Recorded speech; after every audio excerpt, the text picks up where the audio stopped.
Dun dun dun dun dun dun dun dun dun dun dun dun. Some Battlefield music? No?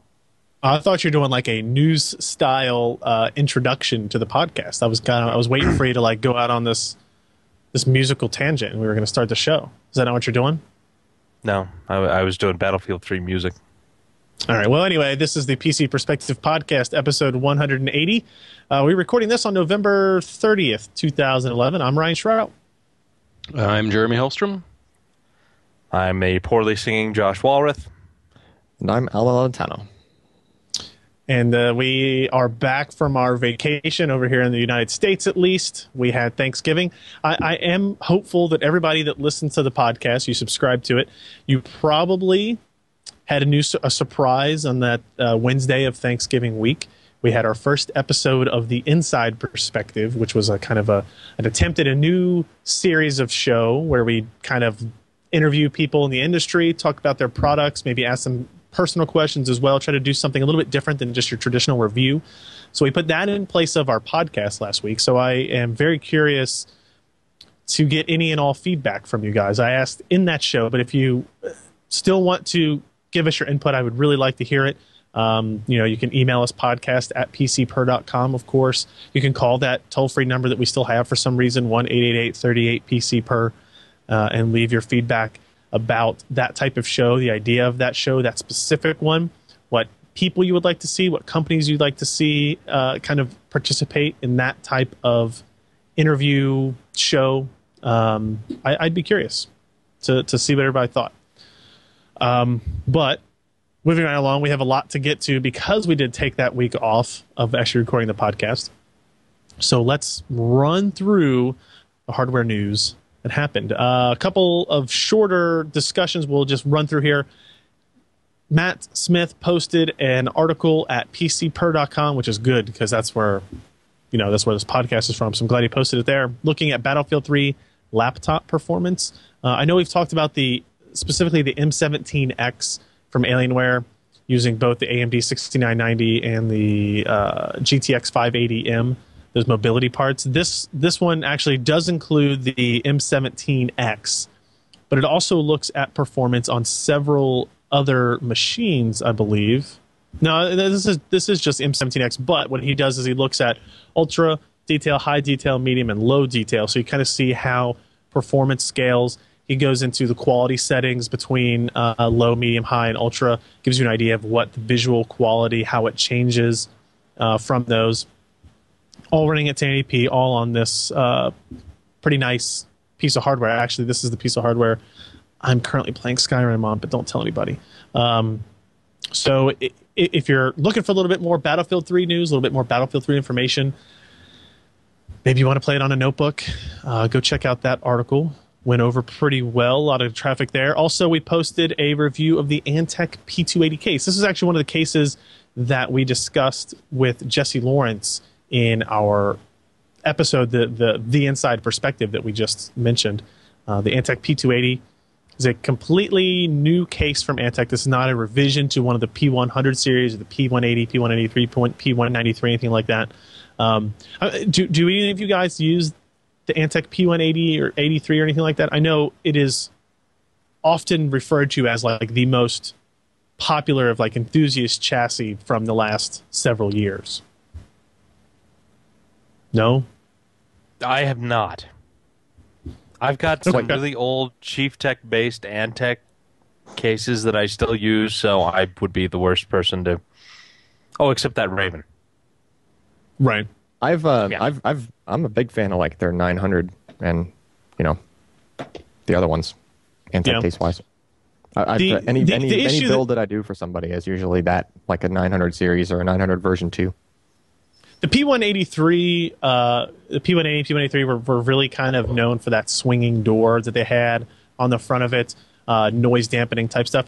The problem that Antec had, and they admitted this, Jesse, was pretty upfront and admitted this in that the episode we had last week about, the Antec name had kind of fallen off. They were very much the most popular enthusiast name in terms of cases for many, many years. I've been in this industry for like 12 years now, and they've been up there. But I'd say in the last 3 years or so, they had kind of fallen off of that track, and they released cases like the Skeleton and the Landboy Air that I think looking back now, we can kind of say were not very popular. They weren't really what people were looking for. The Skeleton was interesting, the Landboy Air was interesting, but it wasn't something that a lot of people were gonna really fall in line behind. They were going to fall in love with. They were going to build systems out of.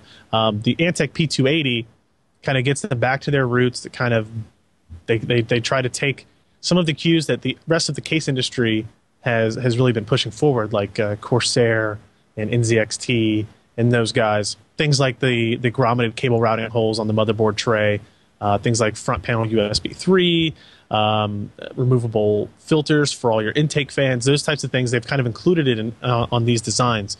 The P280 and the 1100 are both almost the same case with a few subtle differences. The P280 has the door, it has the noise dampening material, on both the front door and the side panels.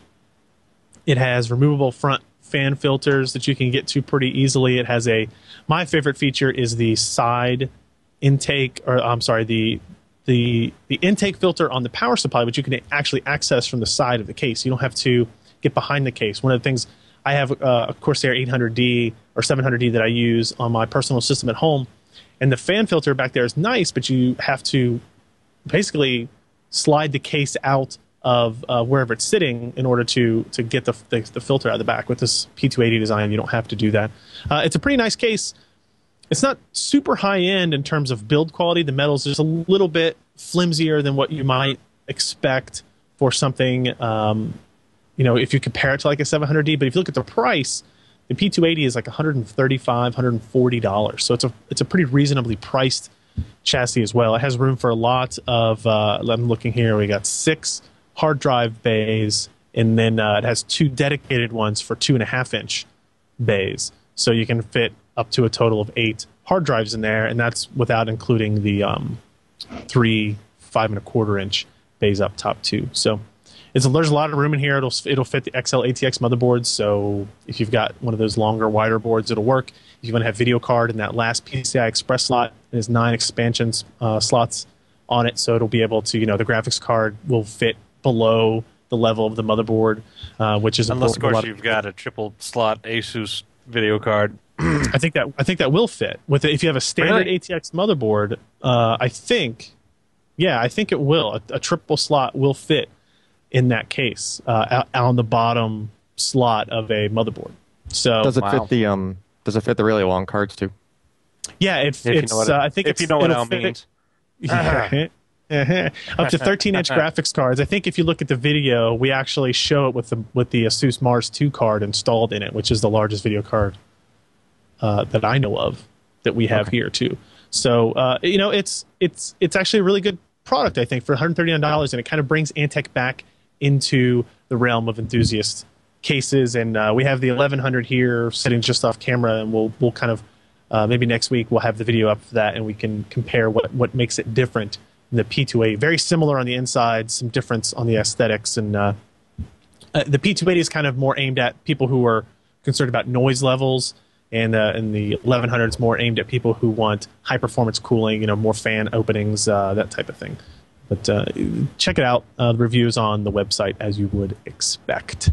Another interesting release this week. We're going to talk with Alan now about the OCZ Octane 512 gigabyte SSD review you did. Now, what's interesting about this, Alan, right, is this is an Indilinx controller.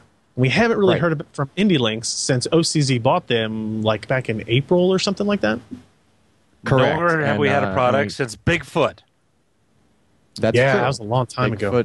Bigfoot was that famous, what really put Indilinx on the map, right? That's the one that was in the original Vertex, and then in probably 20 other variously named drives, which you can find all on the SSD decoder off of pcper, of course. What's the URL for that? It's pcper.com/SSD, of course. There you go. Of course. All right. So new controller. It's we got a block diagram from them. It doesn't really, it looks just like any other solid state drive controller block diagram. They've added AES 256 to the engine. It does 8 channels, which I believe is 8 physical channels to the NAND, as opposed to Indilinx, the prior barefoot controller that only had 4 physical channels. So this is getting much closer to the likes of Intel. All right, the Intel controller uses 10 channels. So but improvements across the board. And the big deal, 6 gigabit, right? And so there's an Indilinx controller that's using 6 gigabit. Now, and correct me if I'm wrong, I mean, I think the rest of you guys have sort of thought the same thing. I was sort of expecting this to just be, okay, it's just going to be 6 gigabit. It's another Indilinx controller. Performance. Yeah, I didn't expect much from it. Yeah. Yeah, and neither did I. And what it ended up doing was walking all over like Intel and SandForce in a lot of the benchmarks, which was definitely not expected, right? IOs per second performance, just really, it's if you look at the on our review of it, if you look on our IO meter testing specifically, it really does just an amazing job. Now, granted, some of this is the fact that all the Intel-based drives that are in this review, all the ones that do really well in IOs per second, are all only 3 gigabit, right? So this has the added benefit of that extra overhead available, extra bandwidth available for 6 gigabit, but it's also using it very well, and it's using it better, it looks like, than 6 gigabit SandForce is when it comes to random IO per second kind of performance. And anything where you have it in a really sort of workhorse application where it's doing a whole bunch of reads, whole bunch of writes, all piled on top of each other, basically hitting the drive with a lot of this stuff in parallel. So it scales really well in those situations. The only real weakness we saw with the drive, your sequential reads, your sequential writes, individually very fast, but then it didn't look as good as it should have on the file copy test that we do, the pcper file copy test. And that specifically, that test is basically, it's just 2 partitions on the same drive. We put a bunch of big files on it, and we copy them from one partition to the other. So it's a read and a write, but it's from the drive simultaneously, right? And that test, this drive just didn't do as well as expected. And really, that just boils down to tuning of how the drive handles its cache, because this drive does cache the writes as they come into it. So if basically what it does is if it sees a whole bunch of reads going on, it tries to shift the priority a little more to those random reads and hope that it can eventually slip in those writes and get those writes out to the flash memory. It just sort of holds on to them for a little while longer. But if you're doing a lot of that stuff at the same time, it catches up to it. And their algorithm that they're using, it has to eventually stop what it was doing for a little while on the random reads, make the system wait while it takes care of putting those random writes where they belong.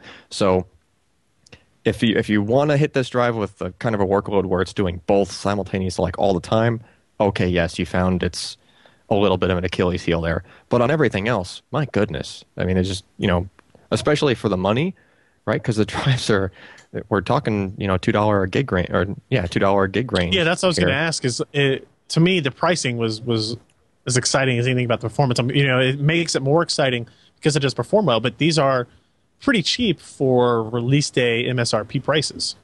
But keep in mind, we got to be careful there because we've seen plenty of MSRPs for flash-based devices that come out really low, but then everything else on the market is competing at much higher price points. So then you end up seeing all the distributors just jack up the prices.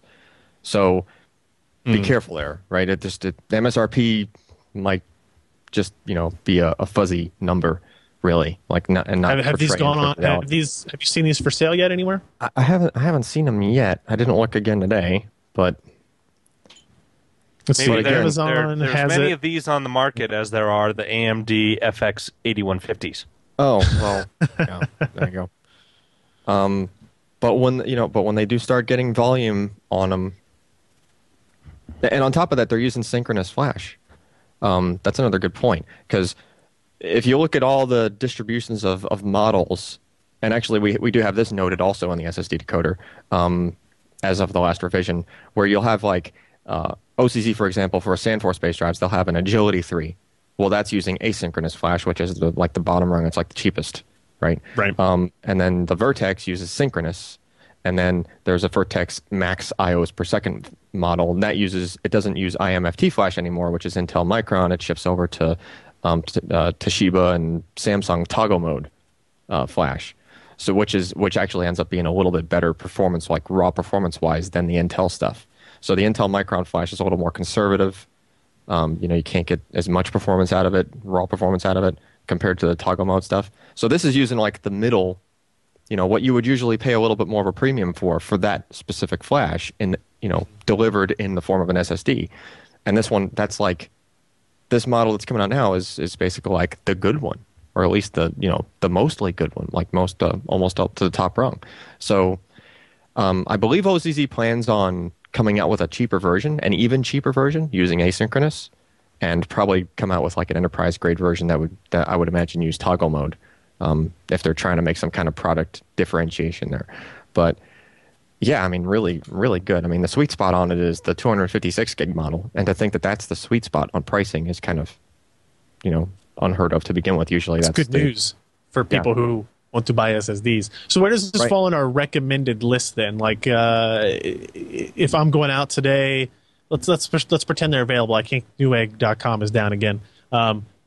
If we went out today and you were looking to buy a drive, would this be one you would recommend? Like, if these drives, based on what I've seen so far, my only hesitation is we haven't seen a whole lot of testing on it, right? All we've seen is just the round of benchmarks everybody's done to them.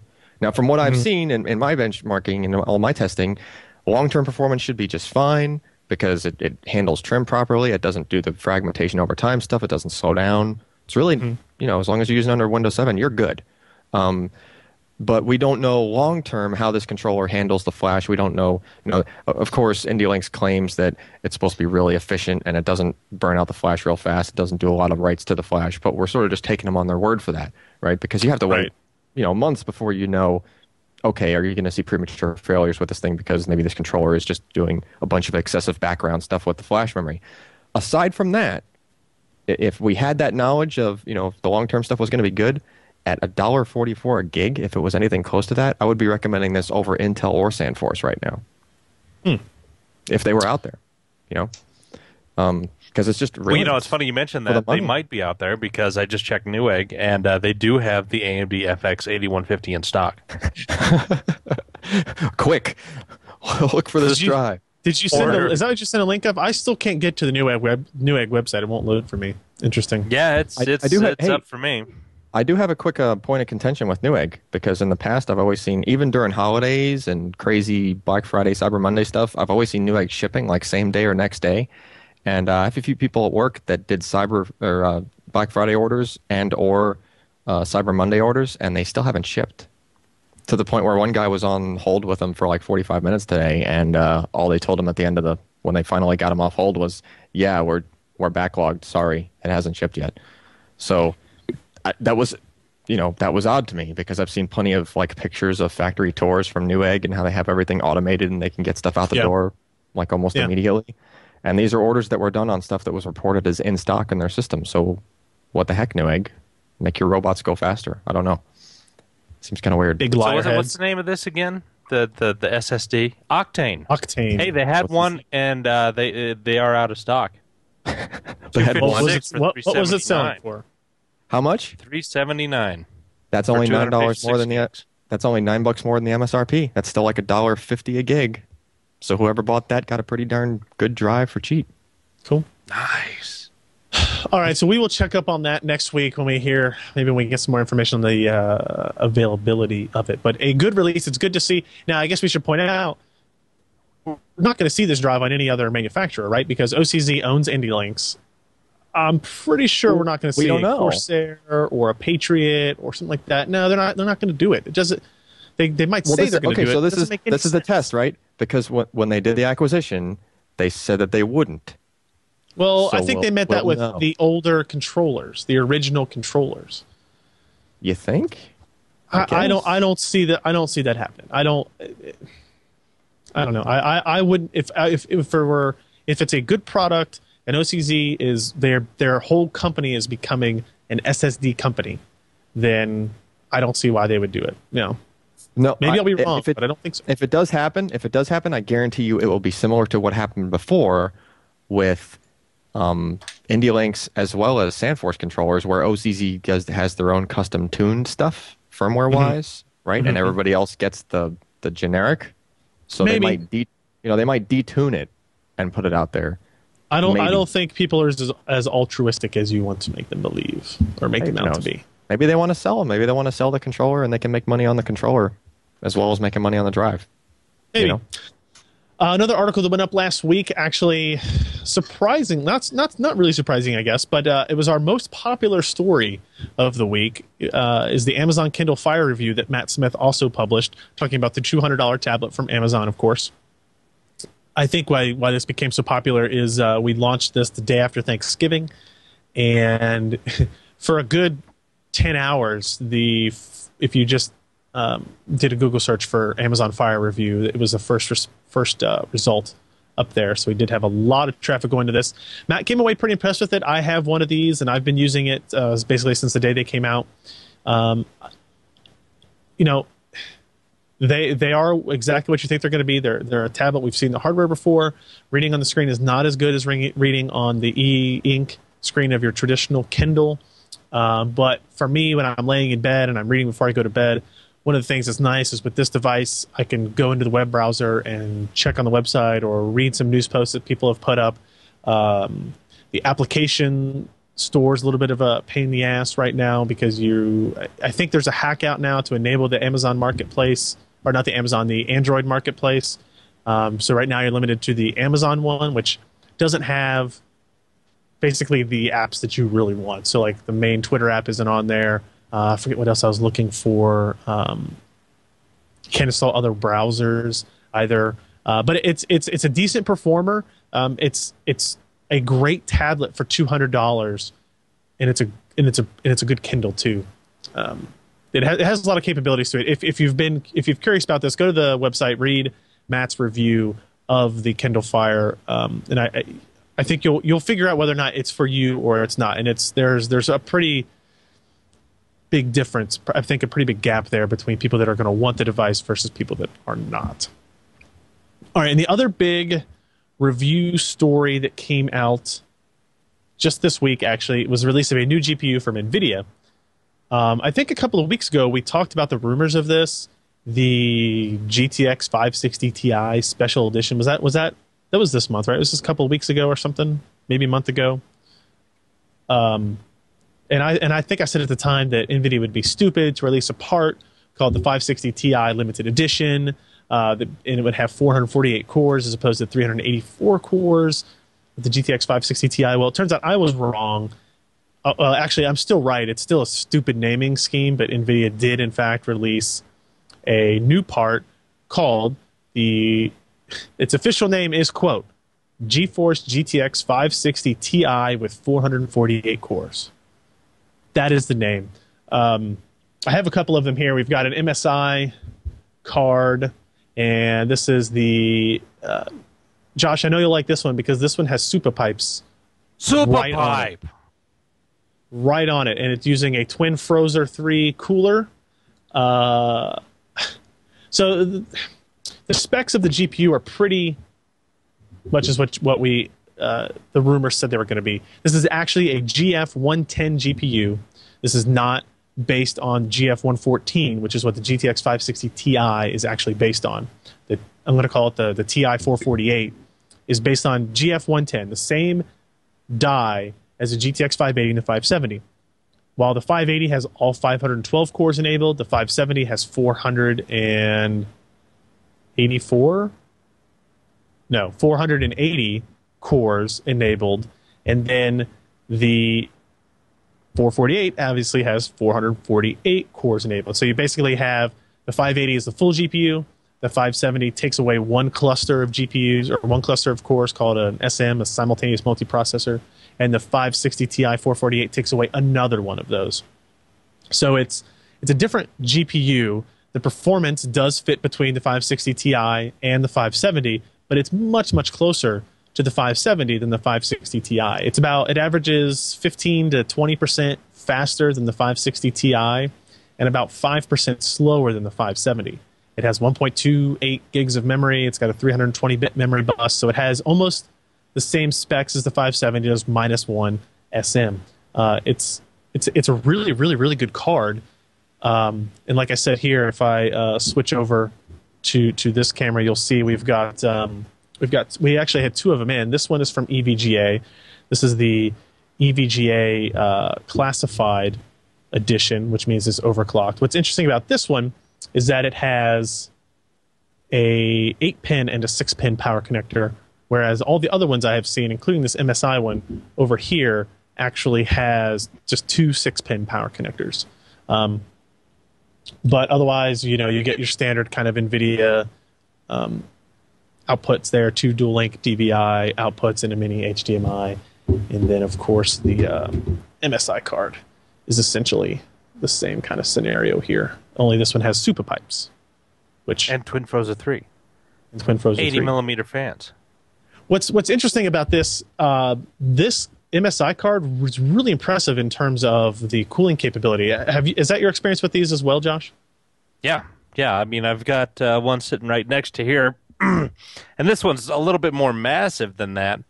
But things with the retail or the regular stock coolers, their GPUs run anywhere from 89 to 95 degrees centigrade, and with these Twin Frozen 3s, the chips are running anywhere from 55 to 67 degrees Celsius. I mean, it's a huge difference. At full load was 57C. Yeah, I mean, it's ludicrous. You wish that MSI would design all heat sinks. Design all the heat sinks. The EVGA card actually did pretty well. It was like 74C, so higher than the MSI one by far, but still lower than any of the reference cards that you're used to. One thing that was interesting for me is both MSI and EVGA claimed that I should be able to get 900 to 920 megahertz pretty easily overclocking on this GPU. I was only able to hit 875 or so, and that was on both cards, which is kind of odd. It almost seems to me like there might be a software issue on our particular testbed because it was identical between both cards. I don't know. But so the performance is really good. Pricing is pretty good as well. Both of these overclocked models, let's see, base clock is 732. EVGA classified comes at 797, and MSI one only comes at 750, but you can obviously push them higher than that with both of their included overclocking software. The issue, the pricing is $299 on these, $289 for the reference cards. So if we say $300 for these, a 570 is going to cost you $330, and a 560 Ti, the standard one, is going to cost you $230. Obviously, these are priced closer to 570 because they perform closer to 570. They're going to be good cards. Here's the issue. They're a limited edition. What does that mean? I thought originally, I really believed that this was their attempt to just kind of build excitement for the cards and all that kind of stuff. But how it was explained to me is basically since the introduction of the 580 and 570, they've had these bend parts that cannot run at the 570 SKU or the 580 SKU, and they've just basically been gathering dust on a shelf. And they just decided rather than kind of sell these off as Teslas or Quadros of some kind or something like that, they would release them under the GeForce brand, and they didn't want to create a new SKU, like a new model number like the 565, because then that would assume that it was a permanent member of the family, and they didn't want it to be that way. Now, NVIDIA didn't give me any kind of idea of how many there would actually be out there, but after talking with a couple of partners about what their stock was and what they felt their percentage was, I'm guessing there's going to be about 10,000 of these over the entire lifespan of the release, somewhere in that range. So as I say in the review, if you like this card, and it's a really, really, really good card in terms of its price performance, where it sits in the market now, if you want more than one of them, if you want to do SLI, you need to buy 2 now, because you can't use the regular 560 Ti in SLI with this, and you might be able to use a 570, but then you're going to be spending more money than you have to down the line, and you'll be wasting some shader processors that way. So if you want to do two-way SLI or through SLI, I would say you might as well go ahead and spend the money, because these will actually be harder to find, I think, than anything else. So I don't know. Any other questions on that part from any of you guys before we move on? It's a pretty good. It's a much better part than I thought it was going to be. Besides the fact that it has what I think is kind of a stupid. How's power and performance as compared to a full 570? Say. It's pretty close to a 570. It actually, I think it was almost exactly between the 560 Ti and the 570 in terms of power consumption under load. So I think it was like 18 watts less than a 570 and 23 watts more than a 560. So not too bad. The EVGA puts the 8-pin and the 6-pin on there. They say to add for additional overclocking headroom. I didn't see any difference from the MSI one, but again, I'm still asking questions about the overclocking side of things because I don't think we have a final answer on that. And there was a question in the comments about, will you be able to unlock this to be a full 570? And I'm pretty sure the answer to that will be no, because just basing on the fact that we've had 570s for so long, and we have not seen any hacks to turn them into 580s, right? So I think NVIDIA has done a better job locking that down than AMD did. Yeah, because most people cannot solder on those 2 extra or 4 extra memory chips that required to make it into a full 570 to 580. Well, you could go to a 570. It doesn't require it. Has the same memory configuration. No, it's less, isn't it? Yeah, it's 1.25 gigabytes versus 1.5. No, only the 580 has 1.5. The 570. Exactly. You're talking about 570 to 580. I was talking about the 560 to 570 still. Sorry. Anyway, this seems like as good a time as any to take our commercial break for this episode and thank today's podcast sponsor. And before we come back and talk about a couple of other stories and more news of the week. All right. Thank you, MSI, for that. Now, one more article to point you to. Steve has a review up of a enormous heatsink, the Thermaltake Frio OCK Universal CPU Cooler review. Really good performance. You really liked it. You can go look at the review. Good photos and detail on installation process and that kind of stuff. The only kind of drawback to it is on a lot of motherboards, it's going to block a DIMM slot or two. So go check it out and see, how your those slot blockers. Yeah, slot blockers. Wasn't that the cooler that we were sliding across the nice fancy black piano? Yeah. at CES, Jeremy? A good old kilogram chunk of metal with sharp edges sliding across a piano. It did wonders for that finish.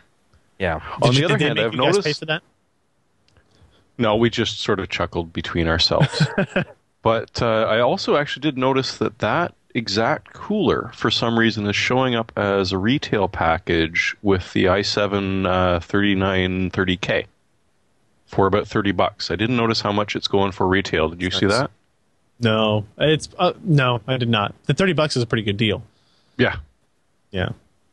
So check out that review that just went up today, actually. All right, let's talk about something a little bit more depressing, like the fact that Seagate says, well, we talked about the hard drive shortages and how prices have gone up. I don't think really that's changed. I don't know if, Alan, if you've noticed any kind of differences there. I have not. Western Digital kind of said that it would take at least a couple of quarters to get it fixed. Seagate says something much more depressing. Let's see, was it his CEO says the projections by some Wall Street analysts that production will be back to pre-flood levels by summer are nonsense. This is going to take a lot longer than people are assuming, until the end of 2012 at least, and by then demand will have gone up.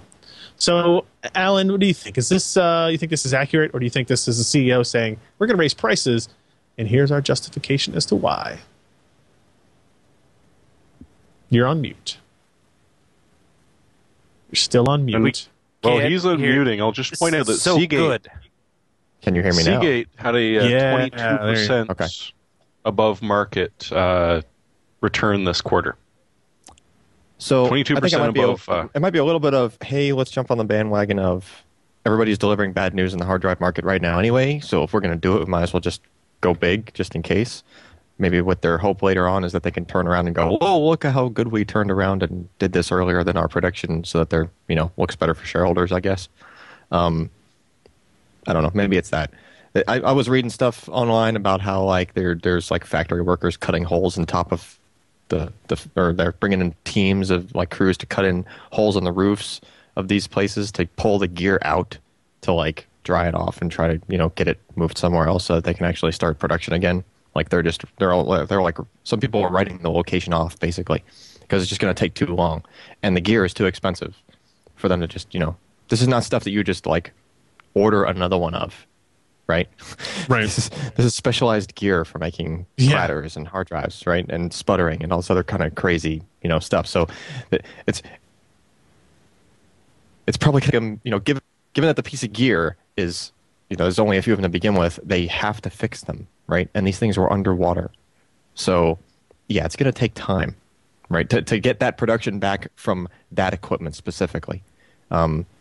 So don't even think about it in terms of location anymore, because I don't think they're just going to wait for, water levels to go back down and just like sit there and twiddle their thumbs. I think they're being proactive about, trying to get that capacity back. It's just a matter of how and where it's going to happen and how long it's going to take.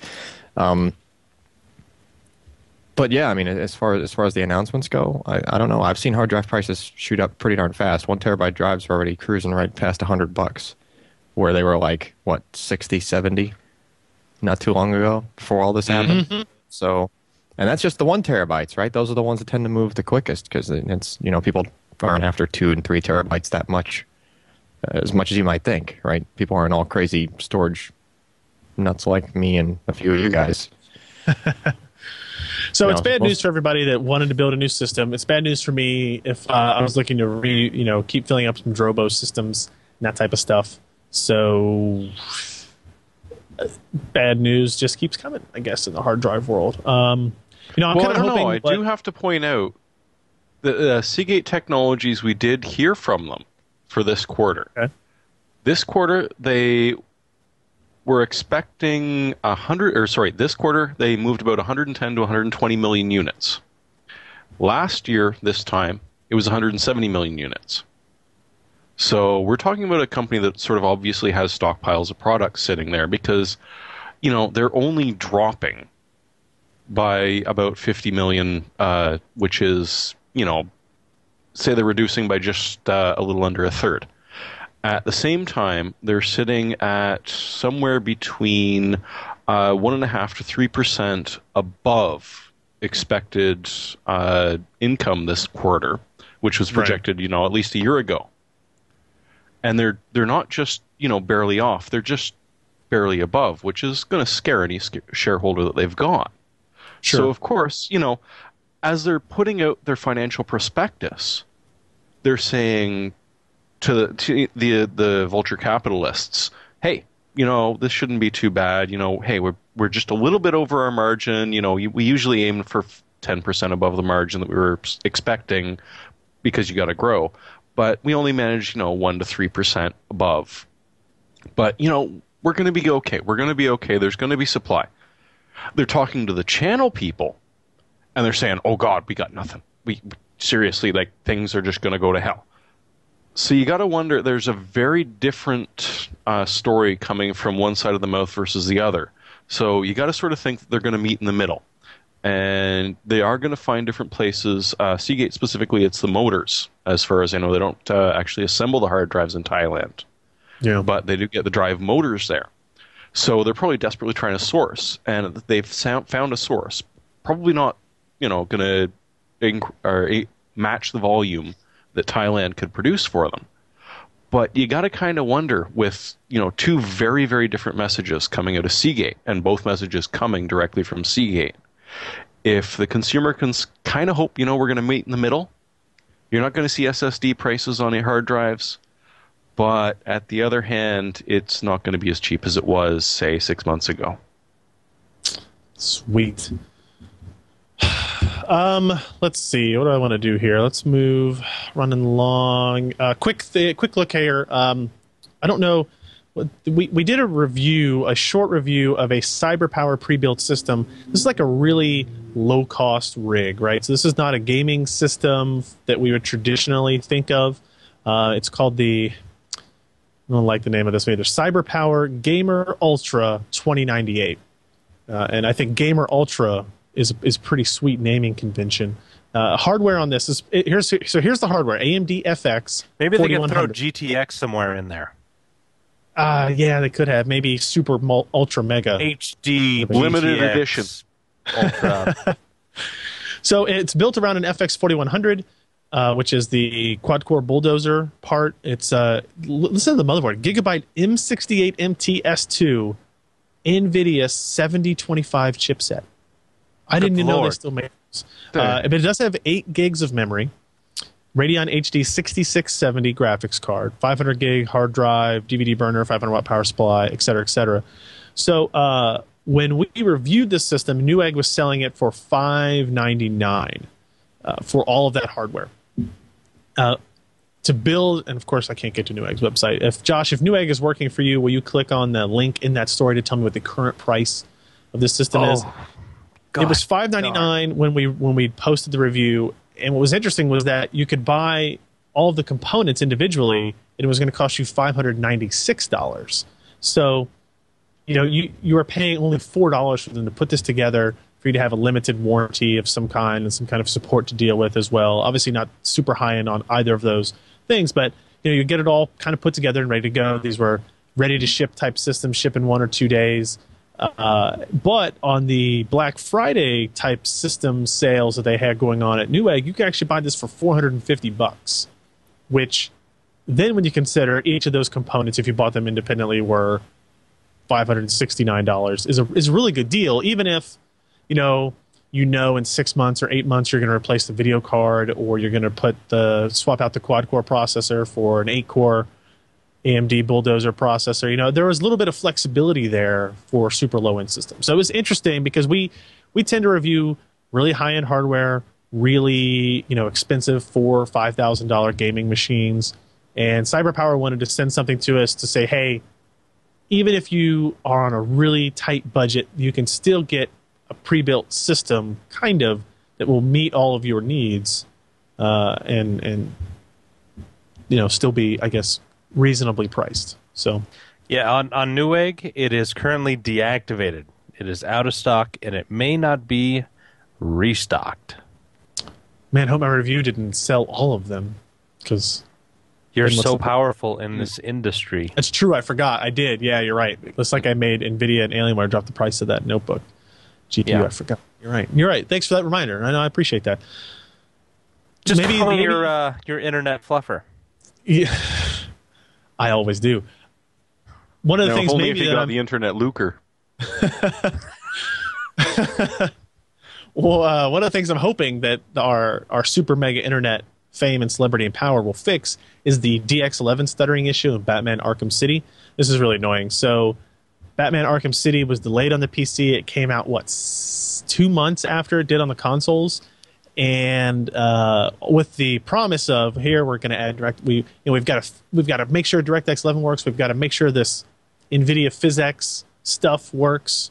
I love that picture. And instead, what happens is when you enable the DX11 features, you get this incredibly awful stuttering. In the video that we posted in this, just like easy to see, side by side, we show you what happens when you've got DX11 enabled and what you don't, and the performance differences are like night and day, and you get this this really, really awful stuttering here. They're showing the video here in the video version.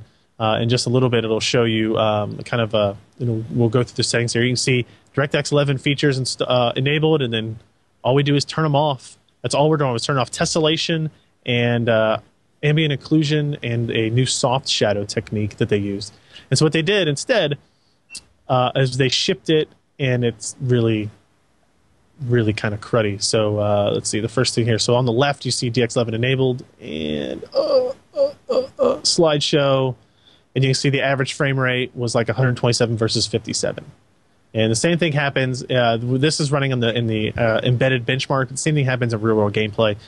Both NVIDIA and AMD and Rocksteady, who was the developer, were like, oh, yeah, we're trying to figure that out. Rocksteady, eh? Yeah, like Bebop. Do they have a sister studio named Bebop? See, no, I already said that joke. You were behind. Shoot. Got to be faster. I'll blame Skype latency just to help you out. Let's talk about TSMC real quickly and the issues that they might have in terms of being overbooked. Jeremy, you wrote this little news post. If you and Josh want to kind of tell me what's going on here, why is TSMC having some problems? Well, we hope that they're not, because I mean we've all suffered through TSMC's other growing pains with a certain process. Good old 40 nanometer. But we've got a long list of names. We've all heard AMD has turned to them for what's going to be the next, we hope, Llano and Ontario, because Krishna and Wichita are gone. But you've got AMD, you've got Altera, NVIDIA, Qualcomm, and Xilinx. And Broadcom, LSI Logics, and ST Microelectronics are also bargaining for 28 nanometer time on the 28 nanometer line from TSMC. So even if there's the smallest little problem with yields, it's going to hurt AMD a lot. It's actually going to hurt a lot of different other things as well. But what do you think the likelihood of there actually being problems are, Josh? Oh, gosh. It's hard to say. 20 nanometers is it going to be that too many people want their stuff because Global Foundries seems to be falling apart? Seems. This is kind of a very different situation than we saw when we saw the jump from 40 nanometer. NVIDIA was behind in their 40 nanometer production and design. AMD was right at the forefront. They still, were constrained. And 28 nanometer, it's a really big jump as compared to, say, 55 nanometer down to 40. While that was significant, it's even more significant going from 40 to 28. I mean, they're doing the high-K metal gate. The design rules are still gate last, but you've got all kinds of other factors going in there with not just the production, but with design as well. And so it's not moving around smoothly for anybody. GlobalFoundries has thrown a lot of money at it. Their good friends Antec, which, the primary owner of it, have just invested billions in the company. And nobody's been able to do anything. We've even had rumors that, Intel is having, some issues with 22 nanometers that we may see some delays, though that's, really not confirmed at this time. But the smaller guys that do not have the R&D budgets and, just the clean space to test with that Intel has, I mean, they're having issues with 28 nanometer. And I think, they're going to start out conservative with wafer starts because they simply do not want to throw money away at the rate that they're kind of expected to, because, everybody wants 28 nanometer product. Nobody wants to pay for, flat rate wafers. They want to pay for per good die. And when you have these newer processes, usually it comes out as per good die because, the yield curve is still pretty immature. The guys working on it, namely TSMC or GlobalFoundries, they're going to eat these losses just to make their product better and still be able to get wafers through, find out what the problems are, and then eventually they'll get to a point where they start making money. It becomes a mature process, and everybody's happy. But until that point, these foundries are going to be taking losses. And so I'm just kind of curious, and I'm wondering if TSMC isn't just kind of limiting these losses, especially in the face of what many consider is going to be a small PC downturn due to this hard drive problem that we're experiencing. So I think it's but also factors. They're diversifying. They're diversifying into products. Qualcomm Xilinx. These guys don't actually need hard drives. You're talking about much different chip technology and much different chip purpose specifically. Yeah, like phones and all that jazz. Yeah. So they're going to take a hit from a bunch of different people, much like AMD. Their relationship soured with GlobalFoundries because all of a sudden GlobalFoundries isn't taking the hit. AMD would be taking the hit because they're not paying for per good die, they're paying for wafer. So that does, sort of diffuse the impact they're going to be feeling. On the other hand, or Xilinx, apparently, as the intern says, or Xilinx. But then again, you got TSMC, Fab 15.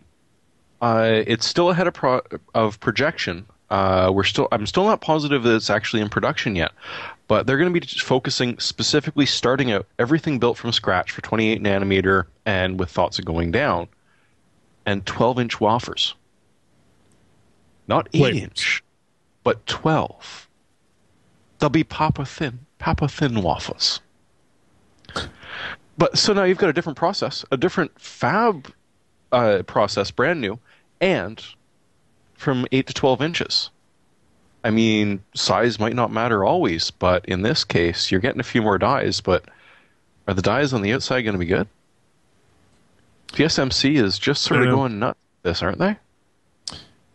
Not sure. Anything else to add, Josh, before we move on and see what else there is? And bang our heads against desks and doors and stuff like that. No, I mean, the TSMC has always been pretty closed-mouthed about the issues that they have inside of their fabs. We only hear about it through their partners, and often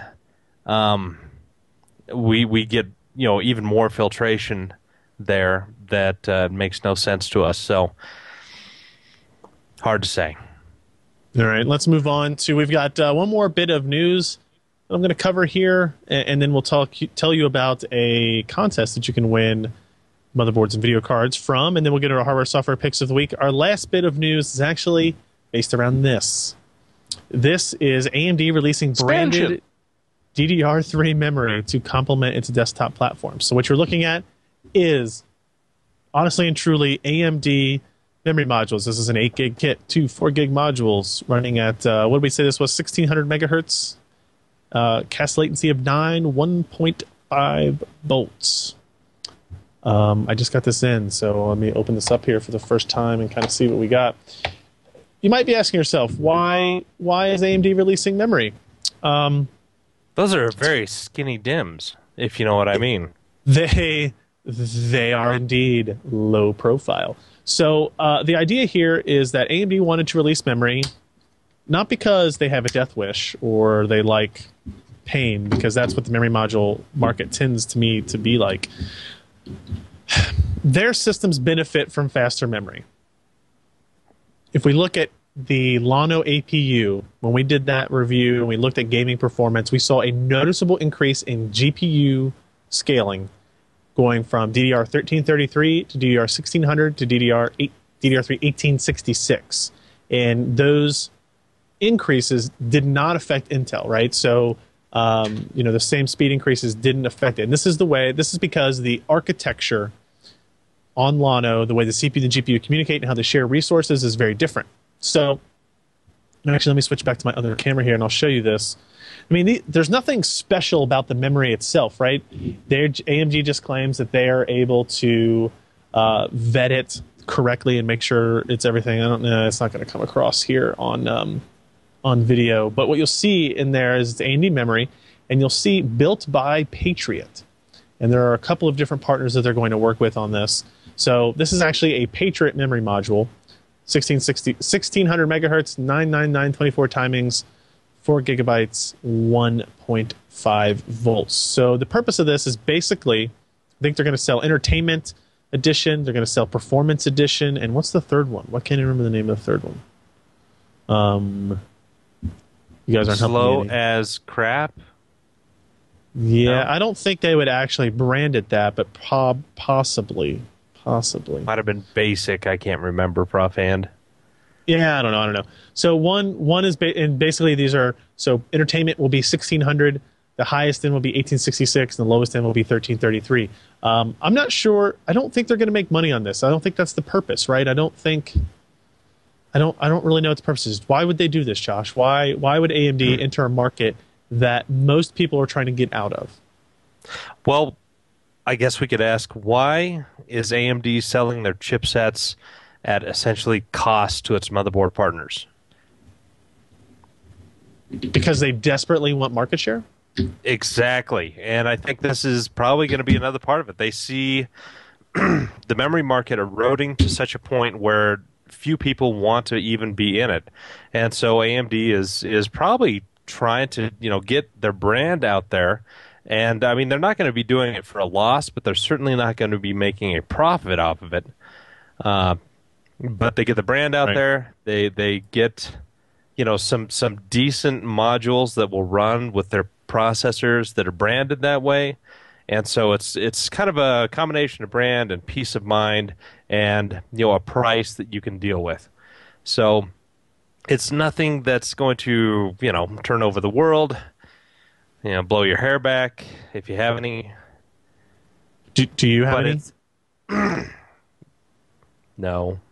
Oh, okay. The retail packaging on it is not impressive. I'll say that much right up front. Sharp. It is sharp. I mean, this would have been a good idea a couple of years ago. And remember, there was at one point NVIDIA SLI branded memory, which was kind of a joke as well. I don't know what their long-term goal is here.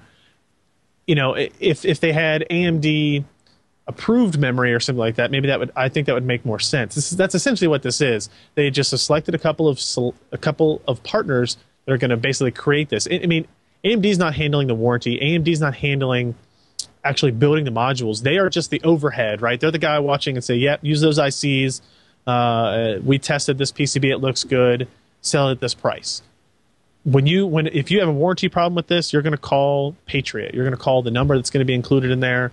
It is essentially a branding exercise for AMD.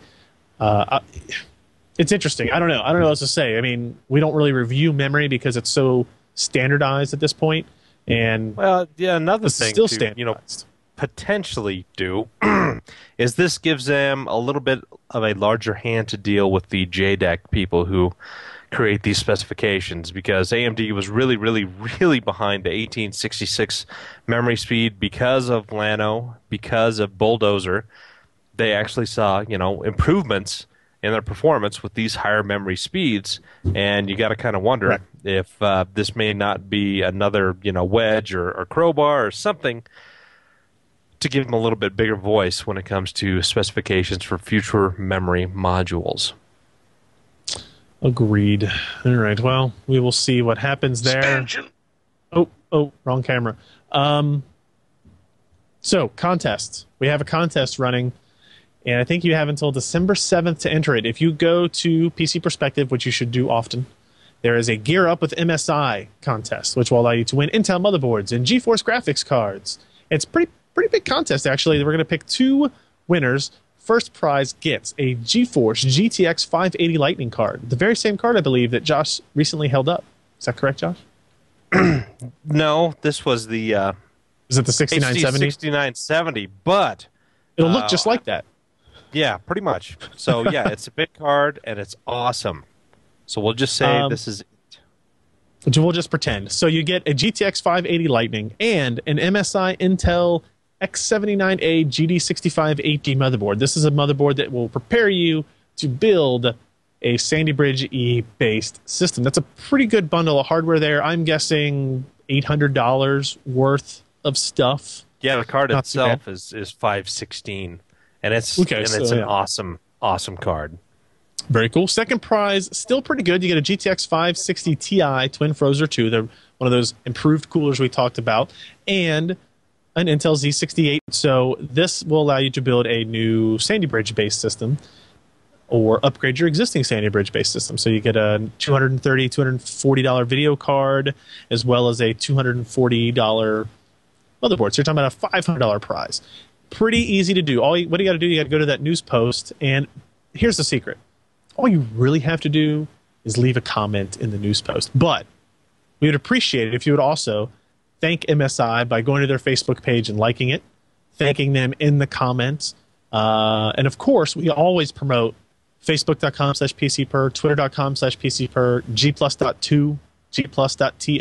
gplus.to/pcper. That's our Google Plus official PC Perspective branded page, and all that good stuff. Also, if you go to that page, to the PC Perspective page for this contest, just go to pcper.com, scroll down a little bit, you will see it. There'll be a link to another contest MSI is having separately from this one, where they're giving away the grand prize is a GeForce GTX 580 SLI gaming rig. So 2 of the 580 Lightning cards, a Z68, a Core i7-2600K, 240 gig SSD, Razer Orca headphones, which sounds to me like a whale Kingston HyperX memory, keyboard, mouse pad, a mouse bungee. I don't understand that. Corsair A70 cooler, Antec power supply, Western Digital hard drive. So, I mean, a really kick-ass system. So essentially, all I need to do is send in a picture of my wife in her Batman costume. You could win this, Josh. I would. Hey, now. I would have maybe your wife submit it so she's able to win. Maybe. But good idea. So check out that contest. Thank you to MSI for that, and we are going to continue to have things to give away throughout the rest of the year and into infinitum. I don't know if that's a word, but I just used it as one.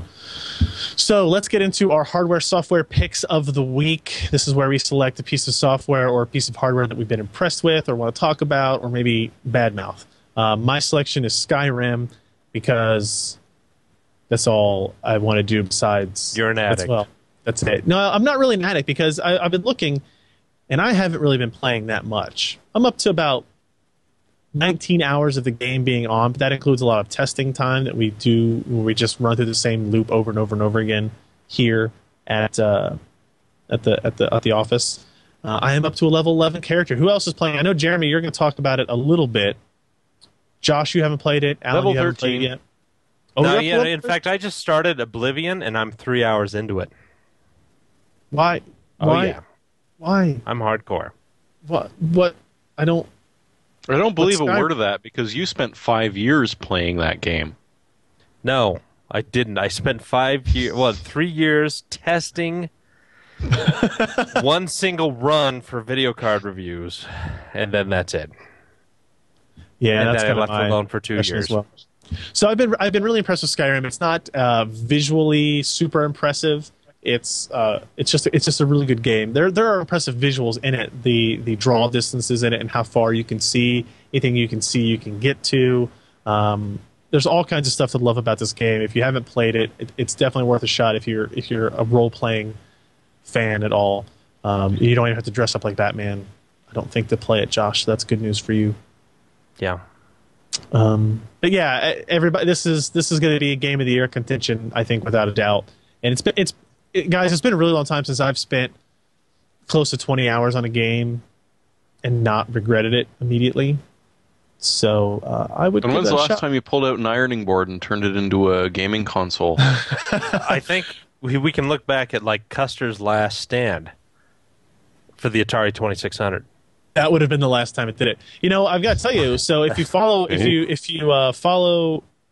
you're a fan of PC Perspective on Facebook, you will have seen an image recently of me using an ironing board in order to play Skyrim on my home theater PC or laptop or whatever it is, hooked up to my big screen TV downstairs.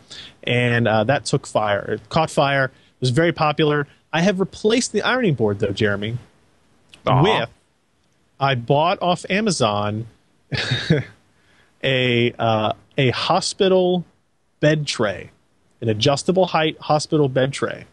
So think about it. It's a bed tray. It goes all the way across a twin bed. It's Was very that stable. a combo deal? Did you also get another like a kidney-shaped dish that's awesome. with that? No, I did not get a bedpan with said device. So what's interesting about this is that it came with casters. I didn't put the casters on it. So it partially slides under the couch, so I can actually lean back and kind of use the back of the couch while still using the mouse and keyboard. It's not the perfect device yet. I'm still trying to design the perfect device so I can sell it to everybody for $200. Maybe make it Fatality branded. I haven't decided yet. So it's interesting. It was $50 on Amazon. It was totally worth trying this out. Lots of space. You know, I had this morning, to put it into perspective, I had my keyboard and mouse and I was playing Skyrim and I had my Capri Sun sitting there. My wife came downstairs and just laughed at me, mostly because I was drinking a Capri Sun, I think. So that's it. That's all I got. Jeremy, what do you want to mention? Well, I did make it to level 13 on the 20 hours of Skyrim I played before the Steam patch came out. Was that today? No, that was the second one. No, it was the first one that was put out just about a week ago. That on Monday. How long has it been since I played that wonderful game? Let's say Monday. No, it's 2 Mondays ago. Sorry, my back is filling my brain with all sorts of nice byproduct chemicals. And anandamide is a great thing. But anyways, I couldn't play it after that because it wasn't quite the Arkham Asylum problem that you were seeing. Frame rates remain perfectly solid. However, it turned into a strange. Okay, now it's all right. Now, okay, I can play. Nothing I can do. The 4 GB patch, playing at full core, nothing I can do could do it. So, all right, I'll turn to Battlefield 3, which has developed a strange problem, which Bad Company 2 people know about, where an onboard sound card and Punkbuster don't play very well. And, I was thinking of playing Need for Speed, but, that's leveled out at 30 frames per second, so I don't really want to play that. But maybe, I want to pick up Batman. This Arkham City thing sounds interesting. Oh, wait, no, I'm not allowed to use any of the things that I've paid for on my PC. Not because they're not powerful enough for any of these games, but because the programmers couldn't be bothered to actually make a game that would take advantage of things that, a PC player has versus a console player has. Because, that would be unfair. And, it's not like PCs have sold 25 million game-capable units this year versus the combined console sales, PS3, Wii, and Xbox 360, of 220 million. So a good 30 million less. It's not like the PC industry has seen an 11% growth in the last quarter. It's not like John Petty Research is predicting that, PC gaming is actually going to significantly take a big chunk of the market because the people who are playing on their cell phone or on their tablet are actually playing essentially on a chipped-down PC, not a pumped-up cell phone. So why is it that every single A-level game that I've tried to play and right now cannot play, even if the stupid PC would turn back on after the cat molested it, is not working on my PC because programming for PCs is hard. Sorry, I don't get it. If you want to survive in the game industry, yeah, we don't rush out, stand in line like the Halo fans. It doesn't happen. Our tail end never ends. You will constantly be selling stuff. Good Old Games has essentially proved that you can still make money off of games that you could download from bloody well anywhere. No one's caring about them. No one's going to copyright protect them at this point. But people are quite perfectly happy to pay for them on Good Old Games. They're quite happy to pay for them as used. It's a big industry. It's utterly moronic to ignore us, especially when you're A-level games like Skyrim, which I really wish I could play, but can't. Even after today's patch, apparently. We will have an editorial on the state of PC gaming and console gaming sometime next week. Be sure to check back for pcper.com next week for that, and, of course, the PC Perspective podcast, where we probably will talk about it. I wasn't pumping that up at all. Nope. Josh, traffic dick. Me. What do you got for us? If you have a time machine, this would be a great one. Arkham City was available for $25, I think. 25 or $30 on Origin this past Friday. And so I guess my pick is if you could go back and buy that, it would be a great buy for that price. But something to take away from this. EA is really wanting to pimp Origin. And so really keep your eye out for specials on very, very new games, recently released games that they're going to be doing because, again, they want the uptake of Origin to be improved. And so I think this may be one thing that they will be willing to do. So, yeah, they also had like Battlefield 3 for $25. It's amazing. Nice. But you had to be there on Friday. So be there last Friday. Time. Yeah. Yeah, thanks, Josh. We appreciate that. Alan, what is your selection? So, this is sort of a opposite of Josh's time machine pick. Ooh, a forward machine. It's sort of. Okay. So until the 2nd of December, there's a trick to this. Okay, so you have to do this before the 2nd of December. Box.net, which is similar to Dropbox and the other things, right? Have this deal where if you sign up on an iOS device, it doesn't have to be your iOS device. You just have to have the app on an iOS device. And if you sign up through that, they give you a 50 gig account. Lifetime 50 gig. Have we heard of this company before? They do a lot for like enterprise stuff. They're big in the enterprise thing. And that's actually the catch to this. Okay, so I'll tell you the bad news, and then I'll give you my prediction. The bad news is it's a personal account, and their Windows Sync app thing, similar to Dropbox's Sync app, is not for the personal account. You have to upgrade the account to be able to use the Sync app, which makes it kind of useless now, right? But if you look, once you do register and you log into the site and you look and you go to download the app and you realize, on that same page where you get the bad news that you have to upgrade your account to be able to download the Sync app and use that with your account, you see comments, which they sadly have enabled for that particular download. So you just have this huge string of users saying, oh, this is crap. I'm going to go back to Dropbox. I'm going to go back to, whatever, right? So I think what's going to happen is they're going to realize that all this stuff that they used for the preview, but like I think later on, maybe they'll make it like a 10 gig account maybe when you sign up, and they'll give you the Windows Sync app. That's sort of my hunch. But then if you were one of those people that signed up now, before December 2nd, your account would be 50 gig. Because they're not going to go back on it and just like renege and say, because it's pretty clear, it's like big bold letters, 50 gig lifetime account, right? If you sign up through December 2nd. So if you know somebody with an iPhone or an iOS device, just get them you just go on the app, you put in your email address and the password you want to use, and it signs it up. You can literally sit there and rapid fire multiple accounts on the same iOS device and just create a bunch for everybody in the room or whatever. So Alan 1, Alan 2, Alan 3. No. I just got one. I don't need multiple for me. But make the account. It's free. There's really no catch to it. You'll have it, and then later on, if they wise up and they open it up, so that for now you can put 50 gig worth of stuff in there. You just have to do it through the web, like through the web browser interface, which would be kind of painful. That sounds really painful. Yeah, but 50 gig, that's pretty good, right? It's like that's like half of that's like a third of Josh's porn collection. You underestimate my collection. much smaller fraction of Josh's. But so where this might go is that it actually might open some stuff up later, because if they end up realizing there was all this backlash from that and like nobody really did it, and they open up their thing with say 10 gig or 5 gig or something, then hopefully Dropbox would follow suit and they would open theirs up, give you a little more than 2 gig, right? Right.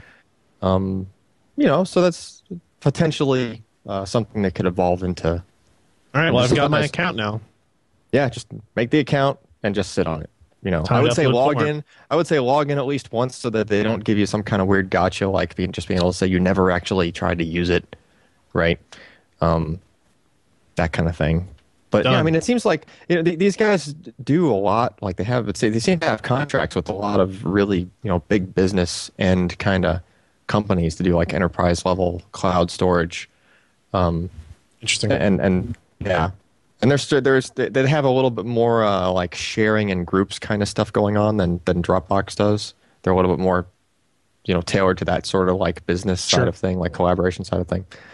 So it might come in handy. So people that listen to this, they might actually like it enough to where hey, I really want the desktop app for this. I want this instead, and just pay the extra money. But that's them. All right, sounds good. FTP is hard. Interesting take. Yep. So Ryan, how was Forecast? It was good. We only made fun of you a little bit. How was Trace Baloo? I'm so jealous of that. Yeah, I was like, well, there's famous people, and then there's me. But it was fun. If you go to twit.tv/forecast, FOURCAST, you can hear my predictions for PC and console gaming. It might upset Jeremy. You can hear why I think John Carmack has convinced me that retina scanners are the wave of the future, and how we're all going to be dead in 200 years. So it's exciting stuff. That's going to wrap up the show this week. Podcast@pcper.com is the email address to get a hold of us. 1-888-38-PCPER, toll free, US and Canada. We've got pcper.com/podcast. That is the URL where you can get our RSS feeds. You can see the YouTube videos that we publish to this on a semi-regular basis. I hope Ken is listening. Okay, he got that part. And then, of course, twitter.com/pcper, facebook.com/pcper, and gplus.to, g+.2/pcper, and that's how you can stay up. Yeah, I do remember it. It's just g+.2. It's like is it TOO, TWO, TO, the number 2? It's just not smart. It doesn't. There's other stuff that it could be. I agree. Like how about google.com/plus/pcper or something like that. Yeah. That'd be too easy. So that's it. Thanks for sticking around. It was a long episode this week, but we were making up for lost time. We'll see you next week, I think, barring any mishaps. So thanks for listening. I'm Ryan Shrout. I'm Jeremy Hellstrom. I'm Josh Walrath. I'm Al Malventana. And this is where we insert something funny that Josh said earlier. That's a lie because I don't say funny things.